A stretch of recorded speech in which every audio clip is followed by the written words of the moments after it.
Hi guys, welcome back to another tutorial video. So in the following video I will guide you to, so if you want to refuse to be visible on get contact and you just want to be invisible on it but you don't know how to do it, then this is the video for you. So simply watch the video till the very end to know about it. So let's get started.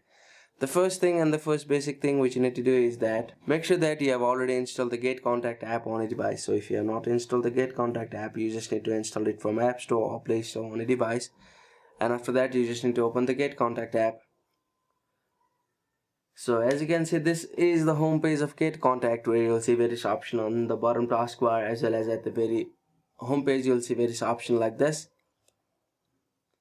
So to refuse to be visible on Get Contact, click on the option of menu at the very bottom right, and here you just need to click on the option of account settings. So on the account settings you'll see the option of chat background, chat backup, chat privacy settings, and all of it. So click on the option of privacy settings and click on the option of calls, and here you will see the option of who can call me. So click on the option of nobody, and if you want nobody messaging you, simply do it with the option of message and groups also, and make sure to save it. So after doing all of it, you'll be invisible on the Get Contact app. So that's it. That's how you can refuse to be visible on Get Contact. Thank you for watching the video. Please don't forget to like the video and subscribe to our channel. Thank you.